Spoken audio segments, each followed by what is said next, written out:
Hello again, flim-flammery fencers. On this video I wanted to share with you a super duper secret, as long as you promise not to tell HQ.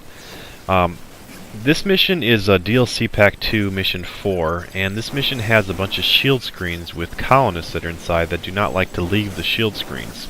And then once you approach the shield screens, then the Deroys will trap you from behind and attack you from behind.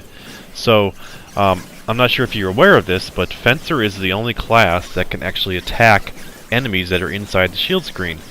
Just like 4.1, he actually can use his sword or the axes, and the blades will actually shoot through the shield screen. The only thing you cannot kill is the shield generator itself, but that's not really a huge deal. It's just the enemies that are inside that are the main threat. So this makes it really simple in this mission to where you can actually stay at distance with Fencer and just use the 1900 meter sword and attack from far away, and you can actually kill the mortar frogs. Those are the main problems you're probably going to deal with in this mission, because at least with Ranger or Air Raider, it's a pretty hard struggle to actually approach the shield screens to attack the mortar frogs, because each one of their shots does around 3,000 or 4,000 damage, and I want to say there's like about 10 of them. So they can actually absolutely destroy any vehicles or even the Great Shield with Fencer if you try to approach them.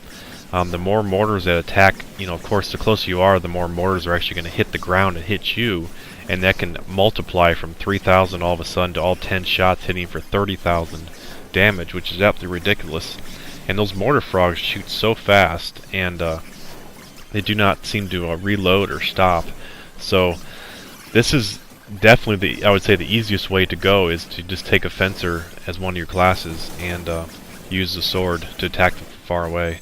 As you can see, it's still even tough a little bit with Fencer, where you have to kind of hop and dash a little bit in the air to actually kill them, because they will keep attacking. But it's definitely a lot easier than approaching the mortar frogs. So all you do is just kill the mortar frogs in each of the little shield screen sections, and then approach the shield screen and be prepared to attack the Deroys that spawn.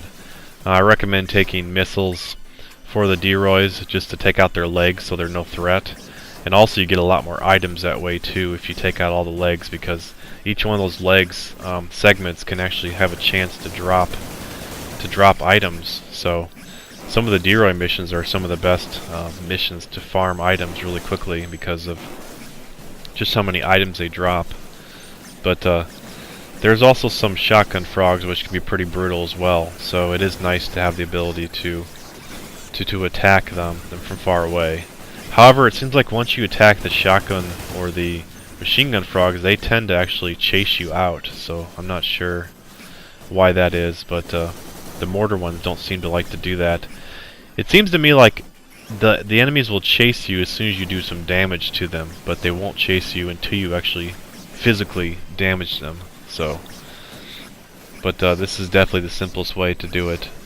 Each shield screen has a different type of Deroys that spawn. Like there's one that spawns 4 small Deroys, one that spawns a huge Deroy with the missile legs, and then I think that is, I believe, the middle one is the huge one, but the ones on the outside usually going to have about 2 to 3 Deroys that are going to land behind you. So, but yeah, this is definitely the simplest way I found, and I think this is definitely a nice tip to know as well for just using the sword to cut through shield screens for other missions as well. It is definitely a nice thing. I'm not sure if they intended it or not. I'm assuming they did, because they didn't patch it or change it from the 4.1 or 2025. So, but yeah, I just wanted to share that with you. I thought it'd be interesting. I've also been enjoying the sword a lot lately. I think it's actually one of the better weapons in my opinion, just because of the versatility of it. You actually can, of course, you can shoot through enemies with the sword. It penetrates through enemies, but you also have the super long sniper shot if you need it. I mean, it is a long charge, but it's still a good weapon. And then you can just use the yellow charge to do decent damage for more medium range attacks. So I've been taking it a lot more, especially with the new DLC sword. It's been pretty nice as well, which has decent range. But yeah, that's all I'm gonna have for you on this one. I just figured it'd be interesting to share about the sword going through shield screens. and I'm gonna keep doing DLC mission strategies. And once again, thanks a lot for watching, and remember, EDF doesn't leave a man behind, ever. Hope to see you on the next video.